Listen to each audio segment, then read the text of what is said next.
ATM मध्ये मशीनमध्ये पैसे भरणाऱ्या कर्मचाऱ्यांनी तब्बल 1,31,00,000 रुपये लांबवल्याची घटना चिपळूणमध्ये घडली आहे। रत्नागिरीतल्या खेडसह चिपळूण, संगमेश्वरमधील Bank of India, Bank of Maharashtra आणि हिताची बँक अशा वेगवेगळ्या बँकांच्या एटीएममध्ये पैसे भरण्याची जबाबदारी सिक्युट्रान्स इंडिया प्रायव्हेट लिमिटेड या कंपनीकडे सोपवण्यात आली आहे। याच कंपनीतल्या सुनील मोरे, निलेश पवार आणि निलेश लाड यांनी एटीएममध्ये भरण्यासाठी दिलेल्या पैशांवरती डल्ला मारलाय। पोलिसांनी या तिघांनाही ताब्यात घेतलंय। भंडाऱ्यात सशस्त्र दरोडा टाकण्याच्या उद्देशाने बाहेर पडलेल्या दरोडेखोरांना गस्तीवर असलेल्या पोलिसांनी अटक केली आहे। शंका आल्याने 2 दरोडेखोरांना पोलिसांनी अडवून विचारपूस केली। उडवाउडवीची उत्तर दिल्याने पोलिसांची ही शंका बळावली। त्यानंतर पोलिसी खाक्या दाखवल्यानंतर घरफोडीच्या उद्देशाने बाहेर पडल्याची कबुली या दरोडेखोरांनी दिली। चुन्नीलाल उईके आणि हरिचंद्र मेश्राम अशी दोन्ही आरोपींची नावे असून ते नागपुरातील राहणारे आहेत। भारतीय लष्करात लेफ्टनंट कर्नल पदावर असल्याचं सांगून नोकरीचा आमिष दाखवून फसवणूक करणाऱ्या नाशकातल्या महिलेला अटक केली आहे। म्हसरूळ परिसरातील 10 लोकांची 14,70,000 फसवणूक झाल्याचं समोर आलंय। रुपाली शिरुरे असं या महिलेचं नाव आहे। मामा गोव्याचे माजी मुख्यमंत्री आहेत, त्यामुळे गोव्यात खाणीत नोकरी लावून देतो असं सांगून या महिलेनं 10 जणांना चुना लावला। रुपाली शिरुरेवरती गुन्हा दाखल झाला असून ही महिला सध्या फरार आहे। वेगळ्या विदर्भाच्या मागणीसाठी भंडारा जिल्ह्यात एका नवदाम्पत्यानं आपल्या लग्न समारंभात रक्तानं स्वाक्षरी करत पंतप्रधानांना पत्र लिहिलंय। श्रीहरी अणे यांच्या वीरा संघटनेनं 1 मे पासून रक्त स्वाक्षरी अभियान राबवलंय। साकोली तालुक्यातील गोंडउमरी गावामध्ये राहणाऱ्या प्रवीण डोंगरवार या तरुणाच्या लग्न समारंभात देखील अशा प्रकारे स्वाक्षरी मोहीम राबवण्यात आली। अणेंचे कार्यकर्ते विदर्भात ज्याही ठिकाणी कार्यक्रम असेल तिथं आयोजकांची परवानगी घेऊन वेगळ्या विदर्भाबद्दलची मतं जाणून घेत आहेत। जे वेगळ्या विदर्भाच्या बाजूने आहे ते वेगळ्या विदर्भाच्या मागणीच्या पत्रावर रक्तानं स्वाक्षरी करतात। तुरीच्या प्रश्नावर बुलढाण्यात काँग्रेसकडून आमरण उपोषणाला सुरुवात झाली आहे। जिल्हाधिकारी कार्यालयासमोर काँग्रेसनं आंदोलन सुरू केलंय। काँग्रेसचे जिल्हाध्यक्ष आणि आमदार राहुल बोंद्रे यांच्या नेतृत्वात काँग्रेसने हे आंदोलन सुरू केलंय। जोपर्यंत जिल्ह्यातील संपूर्ण तूर खरेदी केली जात नाही तोपर्यंत हे आमरण उपोषण सुरूच राहील असा इशारा बोंद्रेंनी दिलाय। अहमदनगर रेल्वे स्थानकाने देशात स्वच्छ भारत मोहिमेत 3रा क्रमांक पटकावलाय। देशातील 333 अ वर्ग रेल्वे स्थानकांच्या पाहणीत ही निवड करण्यात आली। रेल्वे प्रशासनाने क्वालिटी कंट्रोल ऑफ इंडिया या त्रयस्थ संस्थेकडून पाहणी केली होती।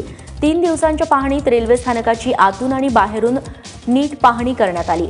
नगर रेल्वे स्थानकात केवळ 12 कर्मचारी असून कोणत्याही अत्याधुनिक सुविधांविना त्यांनी ही कमाल केली आहे।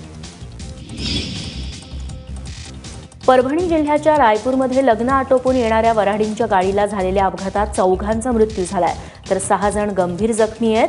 सेलू देवगाव फाट्याजवळ चालकाचा गाडीवरचा ताबा सुटल्यानं ही कारनं उलटली, त्यात 4घांचा मृत्यू झालाय।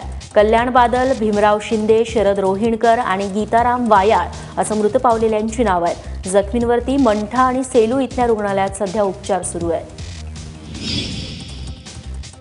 अहमदनगर औरंगाबाद रोडवरती अज्ञात व्यक्तीचा अर्धवट जळालेला मृतदेह सापडलाय। 30 ते 35 वर्षीय व्यक्तीचा हा मृतदेह असावा असा अंदाज वर्तवण्यात येतोय। शर्टनं गळा आवळलेला तर हातपाय पॅन्टनं बांधलेल्या अवस्थेत हा मृतदेह सापडला। रात्री उशिरापर्यंत मृतदेहाची ओळख पटवण्याचं काम सुरू होतं। या संदर्भात पोलिसांना महत्त्वाचे धागेदोरे हाती लागले असून मृताच्या नातेवाईकांचा देखील शोध सुरू आहे। मृत व्यक्ती अहमदनगरचा रहिवासी असून आर्थिक व्यवहारातून हत्या झाल्याचा पोलिसांचा प्राथमिक अंदाज आहे। सांगलीत पाणी भरताना महिलांच्या वादात एका महिलेचा मृत्यू झाल्याची घटना घडली आहे। आफिया शकील मिर्जे असं या महिलेचं नाव आहे। शामराव नगरमध्ये गेल्या 20 दिवसांपासून पाणी पुरवठा खंडित आहे। या भागात सध्या टँकरनं पाणी पुरवठा केला जातोय। यावेळी पाणी भरताना महिलांमध्ये भांडण सुरू झालं। त्यातच मिर्जे यांच्या डोक्यात दुखू लागल्यानं त्या कोसळल्या। त्यानंतर त्यांना रुग्णालयात दाखल करण्यात आलं, मात्र त्यांना ब्रेन हॅमरेज झालेलं होतं, त्यातच त्यांचा मृत्यू झाला। याआधी पाण्यासाठी पुरुषांमध्ये तलवार हल्लाही झालेला आहे इथं।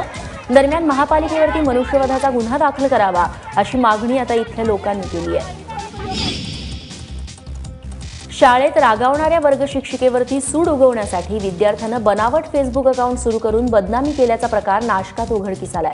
या घटनेमुळे नाशकातल्या शिक्षण वर्तुळात एकच खळबळ उडाली आहे। हा प्रताप करणाऱ्या विद्यार्थ्याविरोधात सायबर शाखेमध्ये गुन्हा नोंदवण्यात आलाय।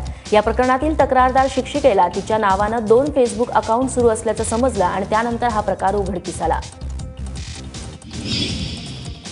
कोल्हापूर आणि कोकणला जोडणारा अतिमहत्त्वाचा दुवा असलेला शिवाजी पूल अनेकांच्या जिव्हाळ्याचा विषय आहे.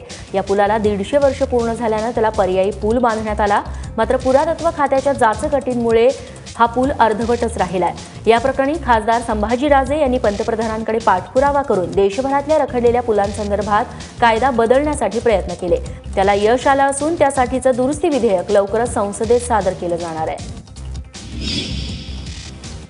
शेगावच्या गजानन महाराज मंदिरात ज्याप्रमाणे भक्तांना सेवा करता येते त्या धर्तीवरती साई सेवक योजना राबवण्याचा शिर्डीच्या साई संस्थांचा मानस आहे. साईबाबांच्या मंदिरात सेवाभाव वाढवणं आणि भक्तांना सेवाभावी वागणूक मिळण्यासाठी ही योजना राबवण्यात येणार आहे. साईबाबा समाधी शताब्दी वर्षाच्या अनुषंगानं साईबाबा संस्थानला सेवकांची मोठ्या प्रमाणावर गरज भासणार आहे. त्यामुळे संस्थानं हा महत्त्वाचा निर्णय घेतला आहे.